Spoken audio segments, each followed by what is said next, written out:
moving on to item number 2, discussion on ordinance 710-05-1225,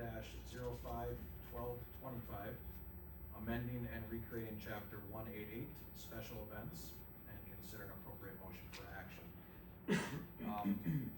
Zeke, if you want to just this one really should not take long. This is Sure. 2 lines that were basically amended in this ordinance. If you could quickly. So, this really is a constitutional law thing in terms of a question of who should have authority to do what level of review, where, and who's charged with what action. So, committees, commissions, and boards are legislative by nature. In other words, your job is to look at a policy, not necessarily a specific instance. So, under what circumstances would we send a street event permit to the DPW committee and they would close it? So, you can kind of back test some of these things by saying something like, well, if we had a biker rally, would we deny that permit? If we had, an organization that's a bit unsavory, one that we would run into in the South would be like the KKK, would we deny that permit, and under what grounds? So all of the permits that would come before us have a First Amendment right to assemble. And the way this reads is, well, instead of giving Rick the sign-off authority on this, who's your lead staff person, on not a value judgment about why the permit's coming in, Rick's gonna look at it from a time, place, and manner standpoint and go, yeah, it's gonna be, roughly this many cars, this many patrons, Rick's best position for that.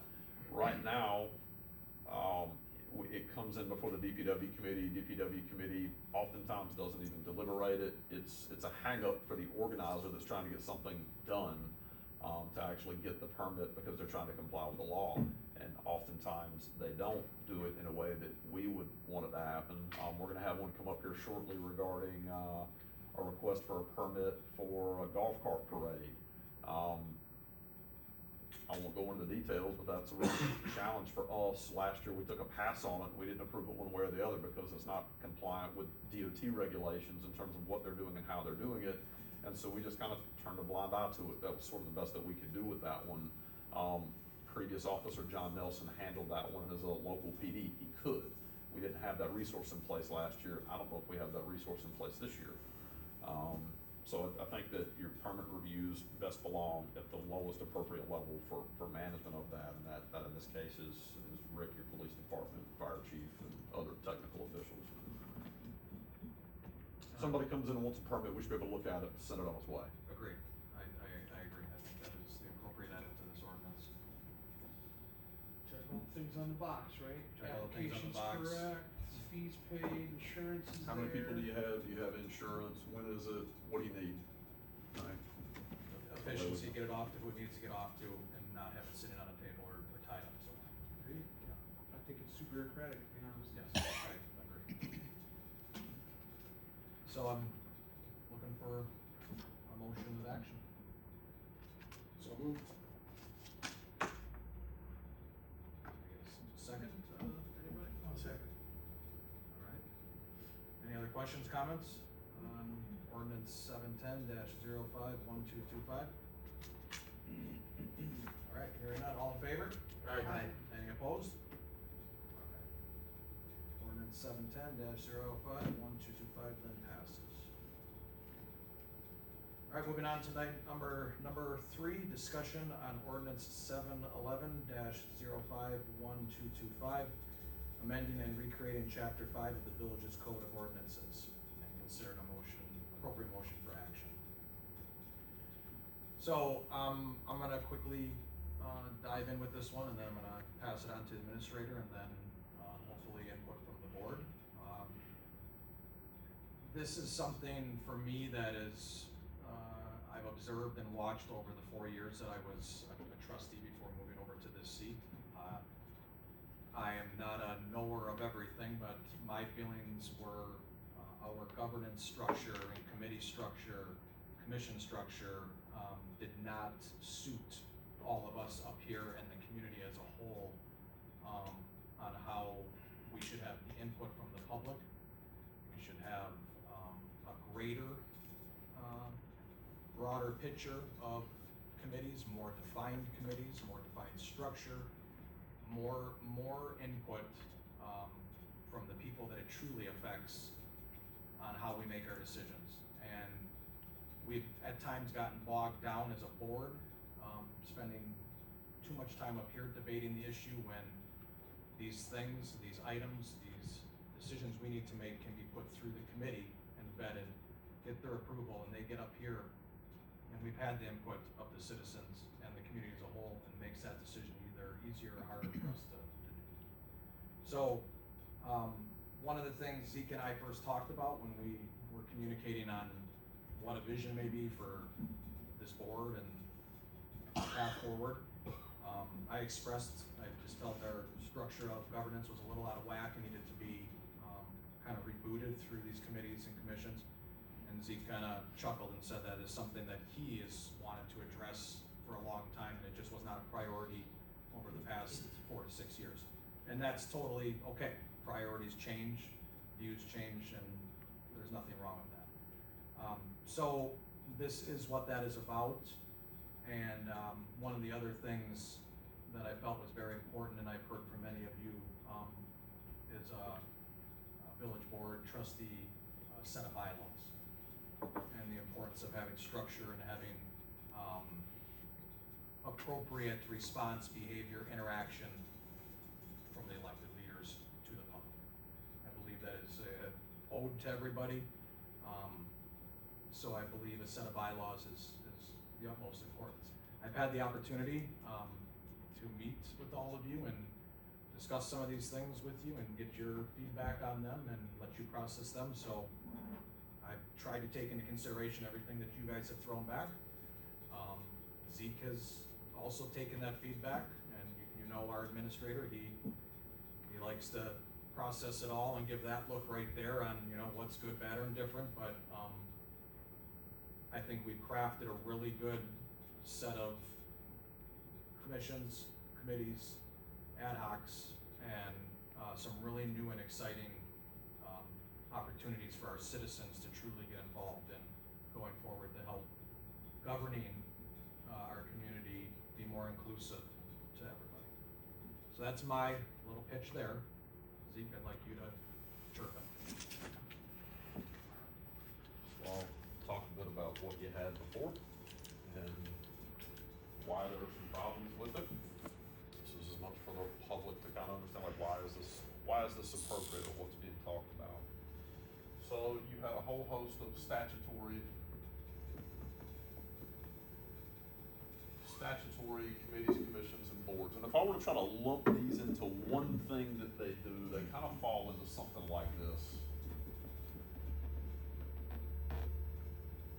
They're generally regulatory. These are things like your plan commission, your TID committee, so it's a statutory committee, and what it regulates is pulling together all the overlying jurisdictions for a TID district and making sure they're up to date at least once a year about how the TID's performing financially.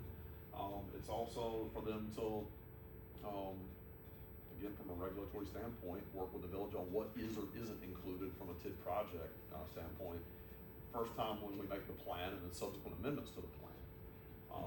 One that you have that really fits that regulatory bill is adjustment. In this case, you're kind of putting a regulation on your assessor, right? So your assessor has done his work. Somebody saying, you know, hey, I disagree with that. I suppose you can call it appealing. But there are a handful of these that are all statutory. You're mandated to have them. You don't have to have any other committee, commissioner, board in your government structure, but you are required to have these. One that is statutory but works like a standing committee is the library.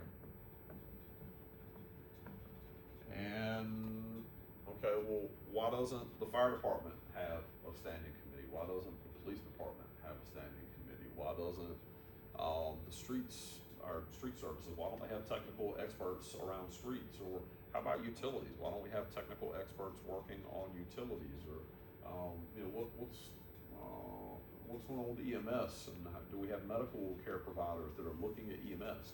And so your governmental structure, at least when it came budget time, was a little bit warped because the library came with a built-in advocacy group via this particular statutory committee, and each time you would talk about their funding, they would come in and they would have really earnest conversations with the board, but DPW DPW didn't get the same benefit of the doubt, in part because their subject matter experts were so spread out and so diffuse across all the different areas. So they're not necessarily coming in to talk about streets, because they're not all subject matter experts about streets. They're not looking at it from a global standpoint around streets.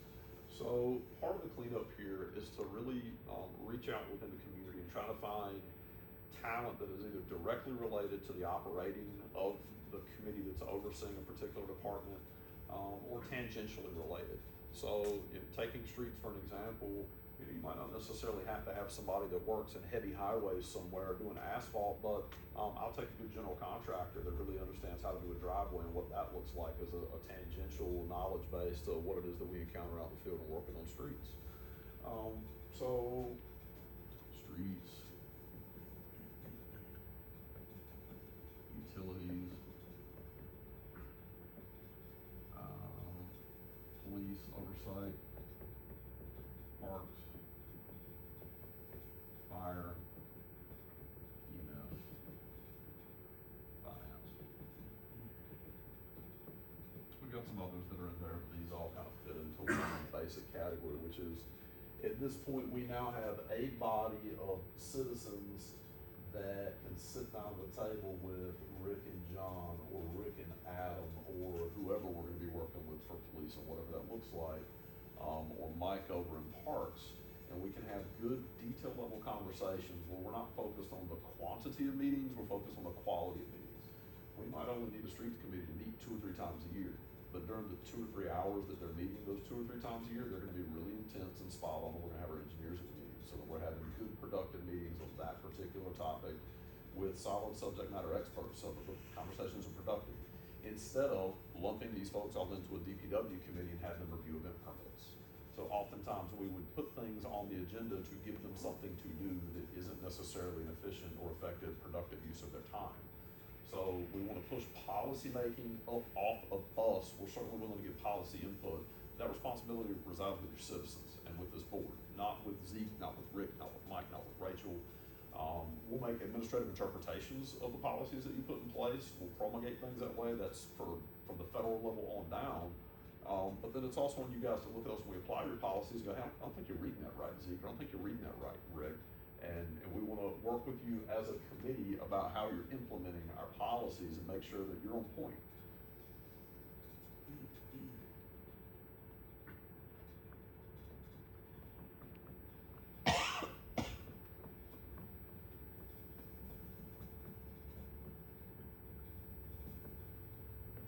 Our police exploratory committee is an example of an ad hoc committee that we have going on right now. A little bit of a pause for the moment while the town figures some things out, but for those of us that are working with that particular committee, we kind of know where things are at, which is, hey, a little bit of a pause while the town plays some catch up, and then we'll get back together and bring this thing to fruition. So ad hoc committees can be stood up to address a particular problem or concern, and then when that work is over, that committee goes away. We don't need it anymore. Must have a sunset. Right, so that doesn't necessarily mean that we're gonna put a hard date on it. There might be times we wanna do that. We go, hey, you guys gotta get this work done in 6 months, and you're terminated in 6 months with a report back to us. You guys could decide that. Or it might be, hey, we realize this is gonna take some time to work through. Maybe we're gonna work on a downtown parking problem, and we're gonna put together a parking committee or transit committee. You guys have buses, sometimes you move around between the bars, right? Once upon a time in Sister Bay, we got a trolley and had it roll around, and we brought all the business owners together for a parking committee. We talk about parking and like summertime public transit because we need to move people between businesses. So I can see any number of things sort of popping up over here that are specific problems. We'll go, hey, let's get some citizen involvement in understanding this.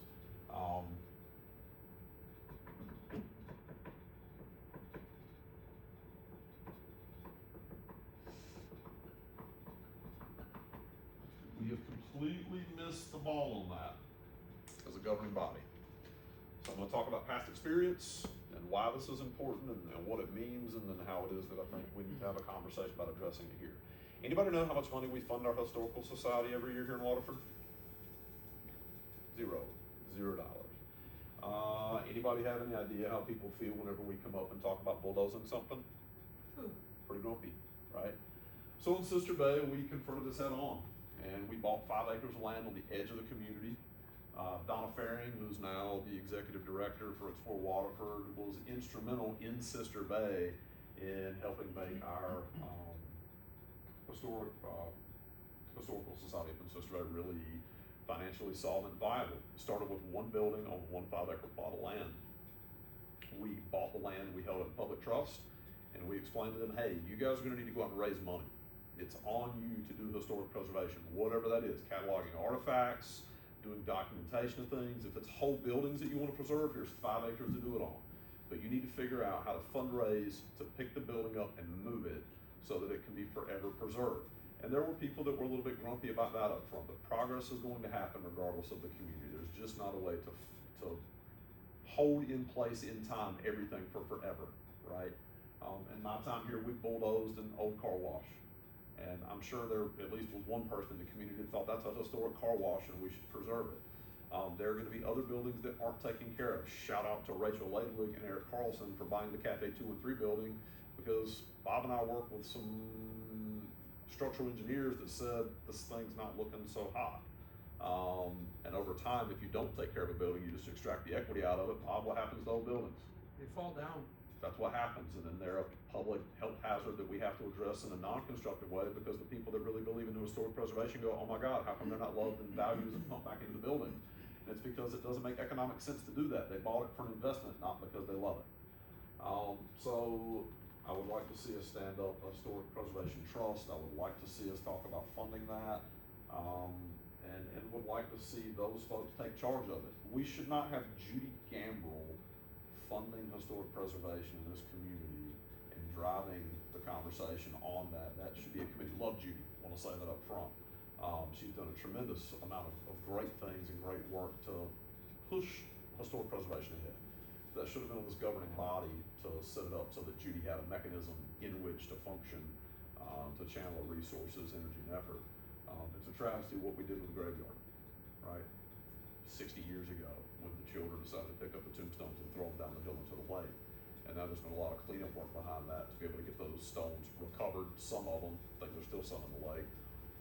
And a gate that was put up. So Judy's the one that drove that whole thing. Hey, I'll come up with $25K to help it if the village will match me $25K. Kudos to Judy for doing that, but it would have never happened if Judy wasn't there. We need to put people in place and look at this stuff, and we'll be part of a dialogue.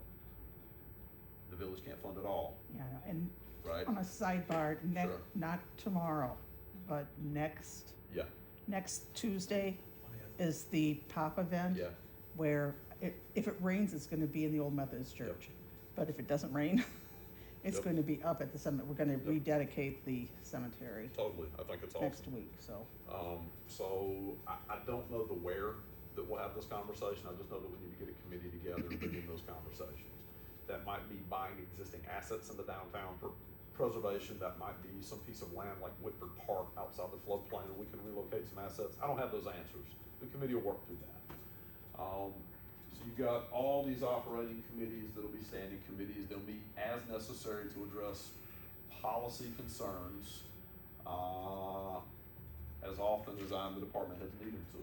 You've got a finance committee that meets globally to look at all of it, and now you've got committee chairpersons that will be put in place. So it's not Zeke anymore going to the finance committee to say, hey, it's a really hard struggle to be the administrator and try to create equity and parity through your whole organization, which each one of these persons you all have placed in a position to fight against each other for scarce resources. It should have never been that way. When I walked into this organization 8 years ago, I did a quick look around. Your library was the best funded entity that you had. You had, I think, 12 FTEs working in the library. I went over to your fire department, you had 1 FTE. He was 3/4, right? Combined with everybody else. How does this make any sense? I walked over to Rick's department, took a look around, and was like, Rick, how's it working? And at the time, Jim Burgess was there, and it was like, what do you mean we can maybe talk about having more than 4 people and not use 1992 technology that cannot ever be updated? And I mean, it was a mess. So at least here you now have created equitable political constituencies from experts in their field. If we can find those folks who can weigh in on the conversation and drive policy, the goal with this should be something like Zeke is not the smartest guy in the room, Rick is not the smartest guy in the room, Mike is not the smartest guy in the room. The people that you put on these committees should be smarter than all of us. They should be telling us what to do, not the other way around. Okay, so I think you hit it on the head, Zeke. It's almost like a really shiny coin that you win on both sides when you flip it. It involves people from the community taking our time and finding the correct ones to serve on these committees. And the other side of the coin is, it puts you back in your spot as Yeah. administrator to do your job. Yeah. To not be the one in every room, to not be the one saying this, saying that. It puts it back on the individuals in the community and the department heads and the trustees. Am I hearing that correctly? Yes, sir. So I hope the public also hears that this is a grand opportunity to be involved, as the public has been asking, and to put Zeke back where he needs to be as the administrator, focusing on what an administrator needs to do. Okay. If you permit me one moment, I'm exhausted from trying to run the football down the field without having supportive leadership in all of those different functional areas. Michelle Van de Hey made a deal with me when she took the job as treasurer. She said, Zeke, I don't ever want to have to talk at a meeting, which means I have to do all the talking at those meetings. That's all. So, I'm looking to entertain a motion, unless we'd like to have some I just discussion. got a question. Yeah. I love the idea.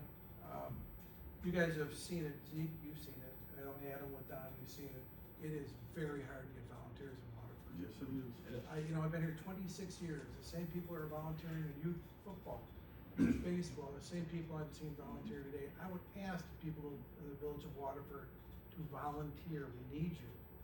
And we really do. And I hope this works, but I'm not optimistic. I think that's a very fair assessment, and this is one of the reasons why I don't just call you a, what's the word I'm looking for? You show up. Yes, You show up. You speak the truth, you say it as is, and I agree that it is gonna be a little bit of an issue to try to achieve this.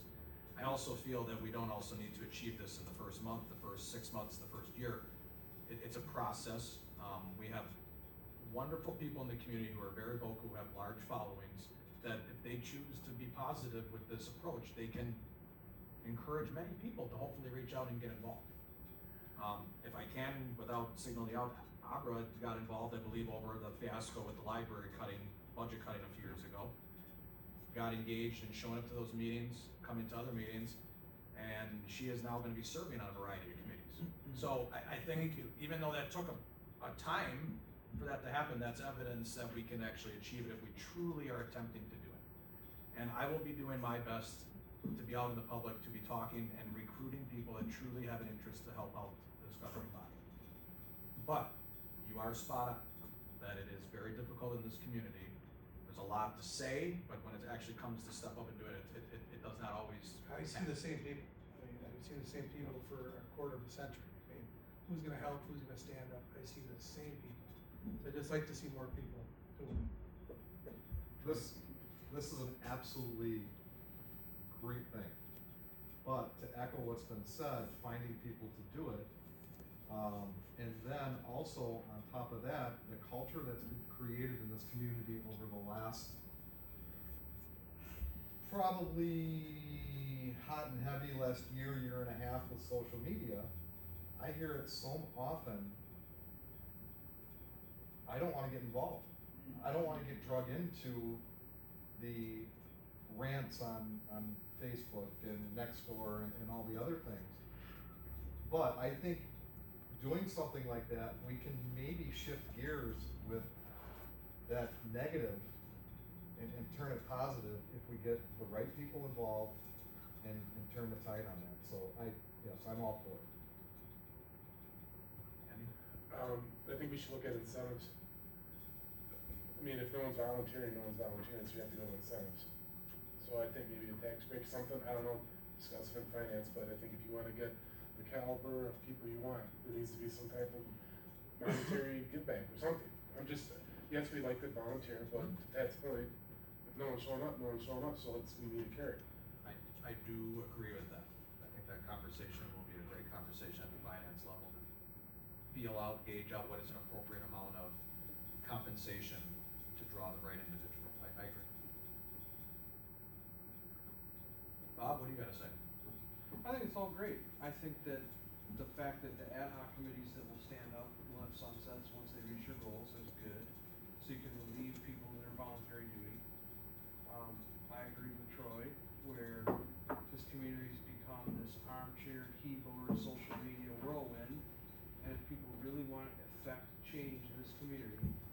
butts and volunteer. Fill out a talent pool request, sit down with the president of the village, do an interview. Tell us why you're interested in helping, and if it's about one single issue pertaining to one single ad hoc committee, you gotta look for a broader horizon. That person's gonna wanna have to be committed to all the issues that they're doing that. And it can't be self-serving. It has to be community serving. It can't have conflict of interest. It has to hold true to all the things that this village board holds true to. Hence your bylaws. I'm excited at the idea. I think it's gonna be a real challenge. I've talked to personally a perfect person to appoint to our plan commission, who's a perfect position and a resident of the village of Waterford. And even after trying 3 times, it remains that he will not volunteer his time because he is too busy with other things, and I get that. But there is one. I'm sorry to interrupt you, but that's insulting to everyone up here. I know, I like to share my calendar or my responsibilities with anyone. And there's time here, that's not a good excuse. People can make time. I mean, I would love it, and everyone on this board here, we're not sitting here going like this. We're taking time away from stuff to help and volunteer, so that's my point, you should volunteer. I agree, but You know, I can't get it to an happen. hour I've tried. or 2 a month is, geez, that's not asking a lot. I know, and I've tried, and I get the same response. It's frustrating. It is frustrating. So it is a challenge, and if you need any help in seeking out people or interviewing people for certain positions that I might be a talent to you, or help, I'd be happy. I think all of you trustees up here, department heads, everybody, even just citizens, have a grand opportunity. Everybody knows somebody. Everybody knows somebody that excels in something, somebody that is interested in something, something that is a passion of somebody's, and just starting the conversation. I'm with Pat. We all give up a lot of time. I'm willing to take on the challenge. I know everybody up here is, for the betterment of the governance structure of this board and for the betterment of the community. So I appreciate all the input. Tammy, I'm assuming you maybe feel the same, or? I do. Obviously, Board of Health is not going away, right? No, I'm sorry, that is my fault. I will take the blame. I Because misunderstood. you would be surprised how many emails I do I get know, that's why I was kind of as the liaison. shocked myself. I didn't see personnel listed on this either, so I know that you already appointed that, but just another thing I noticed. But yeah, I'm already working on trying to fill some of the vacancies that you have. I think if each board member and each department head does that, you'd be surprised how many people will come and say, okay, well, if it's only a couple hours a month, I can do that, you know? And if it's only a couple months out of the year, that's even better. I totally agree, and this will be the last thing I'm gonna say about it, and I saw Zeke, you wanna say something? Going forward, there's a transition period and everything, okay? And I don't wanna go backwards on things and look back at things, but I've spent probably 7 to 8 hours going over a very thick folder of people who have expressed interest to serve in this community and were never given the chance or contacted. And I know that saying that out loud may cause some issues, but we have turned away many people over the years that have expressed interest. They were also never given a chance to even interview or discuss. So to Troy's point, there's also other reasons people don't want to get involved in the community either, because for a long time they were just told no or the door was closed. So we do have a lot of work to do. I'm gonna keep working the best I can as well, and I think all of you, like you just said, reaching out, everybody knows somebody. I will be very loud in public in the community, trying to find people. And again, I just implore that this is not a specific time that this has to be achieved by. This is the initial process of trying to create some good opportunities. There's a t-shirt, a necktie, and a bunch of stickers that are popularized that say something to the effect of, I just survived another meeting that should have been an email. And part of what we have with some of our committees is a disconnect in that a lot of what we do should have just been an email. It doesn't require policy level resolution from a committee. But 20 years ago, 30 years ago, 40 years ago, somebody said we're gonna meet once a month, and that doesn't feel right if we're not gonna meet once a month. I don't think you need any of those committees to meet any more often than what they actually have business in front of them for. So you have to, what Andy talked about in terms of an incentive, your first incentive is get the committee structure right? So we need your time at the highest and best value that you can get it. And if that's, we need you 4 hours a year, but we need you to be really on and earning that $60, $75 an hour pay rate that you would as a professional, let's make that time really valuable to do that. So Streets Committee, we really have a kickoff kind of in spring, where we look at, hey, here's our upcoming projects, what we're gonna be working on. We do it again in the fall when we're looking at budget, and then that's really it. And in between, it's a lot of work by Brett and Doug, looking at, engineering, technical stuff and prepping it for the meeting, right? It maybe only meets 2 or 3 times a year. Parks, we've got kind of a walk around in the spring where we're figuring out, hey, here are the upcoming things we need to do, and then we've got some stuff in the wintertime that's sort of the same. But we don't get down at the granular level that we really need to, at least in my opinion, of how we need assistance. Like, where are we gonna put boardwalks to, or where are we gonna put a wedding slab so we can put a tent on it, right? Those kind of things, I think can get resolved much more expediently, and we'll have an easier time of convincing people they should consider donating their time and service, because it is a burden if we maximize what they're actually working on. One other thought I had was, if we have an issue come up that's time is of the essence or time sensitive, we have the flexibility to hold special meetings with ad hoc absolutely. committees Yeah, as needed absolutely. or when needed. Yeah. I mean, I just don't wanna mire people down in bureaucratic Absolutely. garbage Right. if we can. And, But if we need it, we call it. and just so this is very transparent too, which I've shared with every one of you as we've talked, I will have no problem calling a special meeting for anything if it deems having a special meeting. We don't have to always be focused to a Monday night, a Wednesday night. We need to do what is right for the people that are making those decisions in that moment, and not let it sit there or let the time go by if we're waiting for the next month or the next quarter. So yes, special meetings, if need to be. I think that's very important. Okay, any other discussion on ordinance 711-051225? I just also wanna bring up about the last thing, the membership and residency subchapter 5.9. Should we consider that people that aren't residents only have a position on a standing committee if they're a technical professional consultant? It's kind of a thought. Not, cause it reads like you can almost leave it open to anybody that's not a resident. So- And in the case that we would need someone that desperately to fill one of these seats, then maybe the committee is non gratis anyway. However, if we have a technical or professional consultant only, like a Baxter Woodman, Brett doesn't live here, or a Dustin Wolf from Mead and Hunt, he doesn't live here, but if it was TID related, we'd want them here. And if they were so gracious to give their time, 4 hours a year, and show up to 2 ad hoc meetings and be part of that meeting, that would be a really big instruction package for that committee. I think that would really mentor it in the right direction. So I like the idea that we're gonna consider that, but I think any of our citizen members I would like to see remain residents, or have a residency requirement.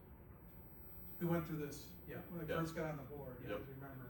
We had non-residents on our committees, which in my opinion, never should be, never. They don't pay taxes in this community, they should be making tax decisions in this community. Even as a professional or technical consultant, someone that. If they're would- getting paid, yes, if they're a technical consultant, yes, if they're an outside expert, but someone that's volunteering, I'm a no on that.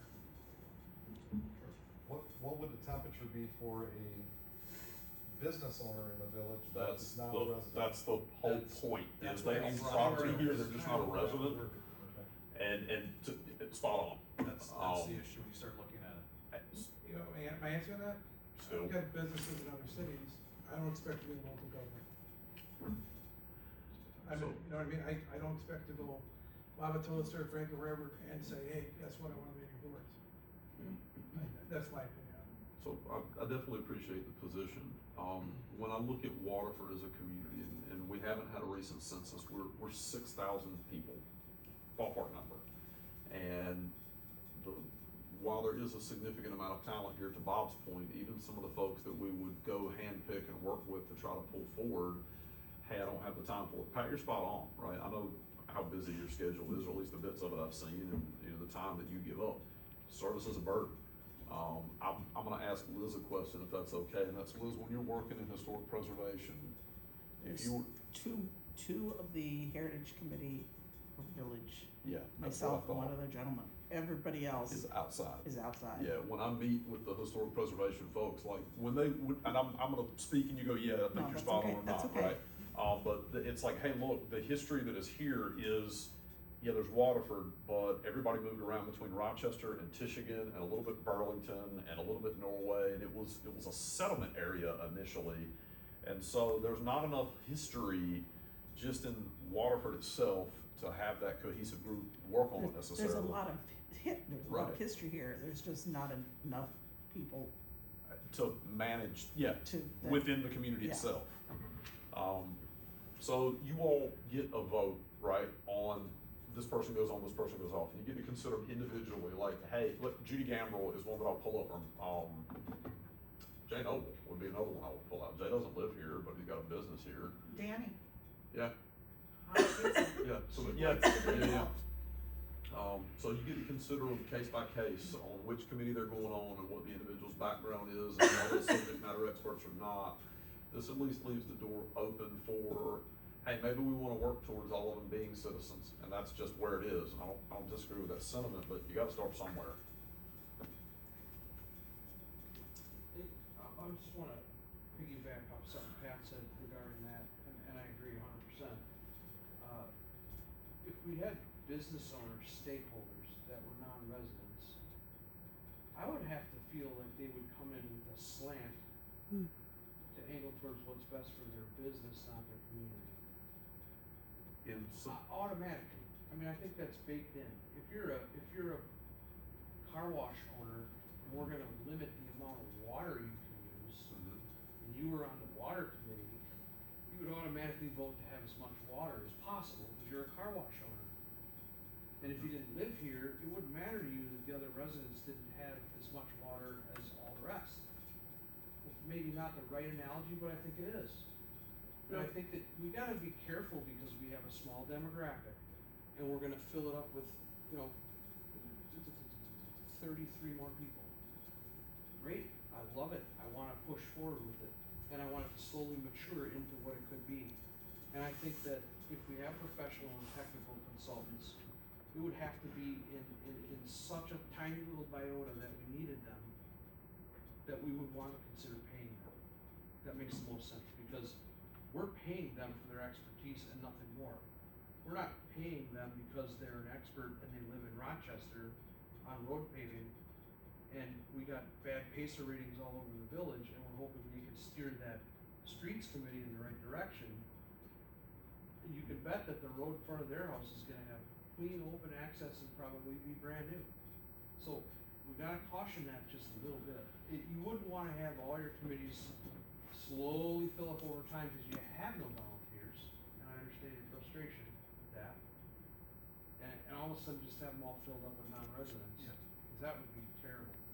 Well, I think from just my standpoint, on how the process obviously would work is my appointment and then confirmation. I'm gonna say right now, I have no interest in purposely filling any of these committees with non-village residents. I get everybody's input and concerns and feelings on it. The beauty of the appointment confirmation process is, if somebody truly is interested, we maybe owe it to them to come before the board and allow everybody to speak here and say, yeah, you know what, I appreciate you being here, but you maybe are slanted in what you're here for. And that gives us the opportunity to have that conversation. I don't know if I necessarily wanna turn people away. I mean, we all are slanted in some way or another, unfortunately, when it Of comes to course, that. So, but the slants that we all have here benefit our entire community, and that's the reason that we're here. agreed. My only thing is when you start looking at some of these committees, if we don't include certain people who have a stake in the community with their business, maybe not their residency, then maybe those committees will have to revisit them and they just don't exist because we can't find anybody to do it. And we're gonna turn away an individual who has decided to have their business in this community. That, you know, that's a conversation this board will have to have. And it's his frustration. He says it's 4 hours a year, get off your butt and volunteer. Right. And I totally I've agree got with no that. rights in any place I have a business. Totally. I don't see why anyone else was has it.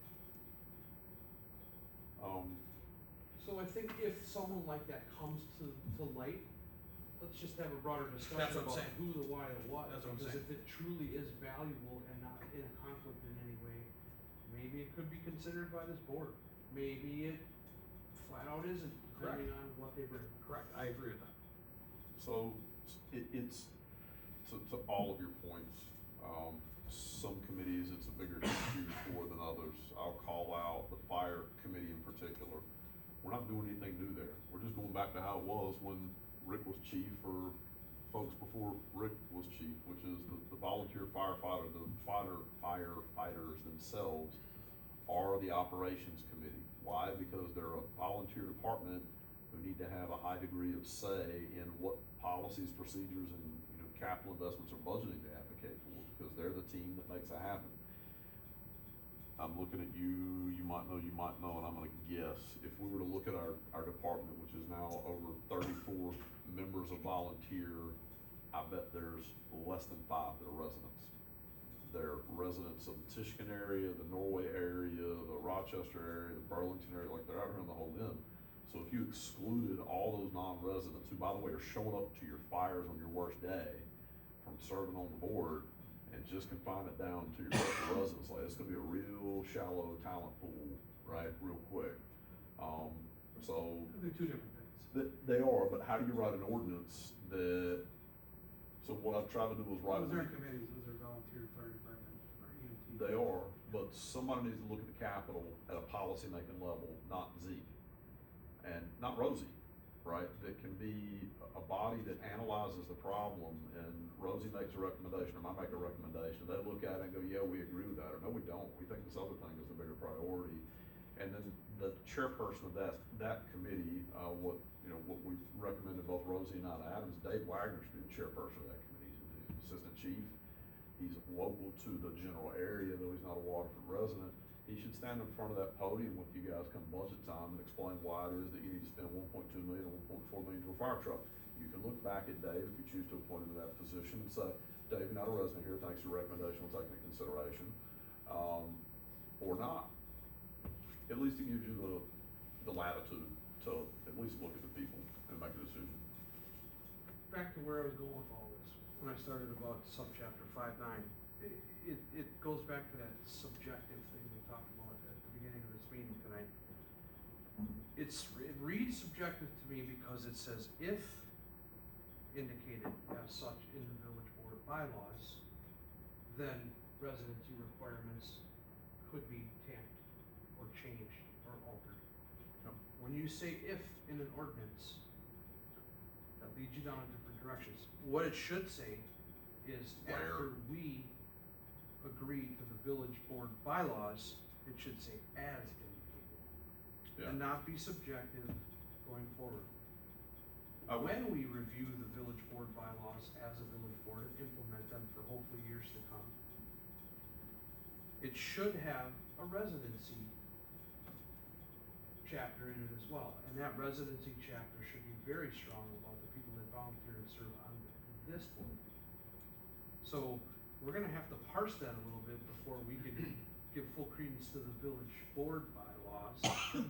And little things like that, to your point, can lead people to think something differently. If I read that, I would say, oh, okay, well, if indicated as such, I'd like to know if I live in such and such and I own a salt and pepper shop on the corner, how do I get on? Or where do I read the bylaws that state that that's okay? So this relates to that needs to be ironclad, and then it needs to come back to this. So it's just a little tiny example of what was brought up. So to your point, I think we should change that to where, Where indicated. If as, but if is iffy. There you go. So that's kind of what made me think about that when I read that the other day when the packet came was, if indicated, we better indicate it. We better not have anything codified on our law books that are subjective. And if we don't like the objectivity of it, that can always change through resolution. Okay, is that your motion? Well, no, not really. Okay. I will make a motion. That'd be a great one. Yeah, I thought so too, that's why I asked. I will make a motion to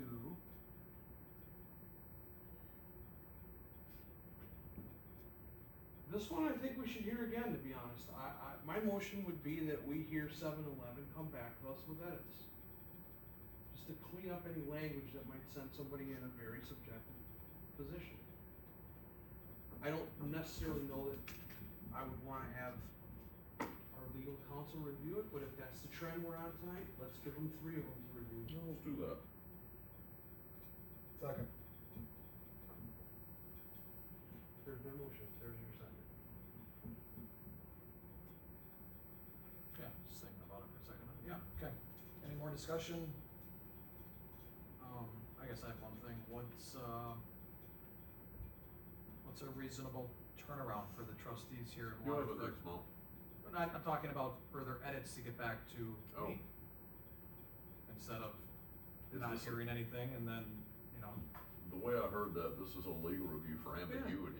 oh, This I goes thought we to were coming Todd. back with edits. We No, would- I don't think any of us need to put any more input unless somebody does. I'm not gonna That's speak what for I'm asking. everybody.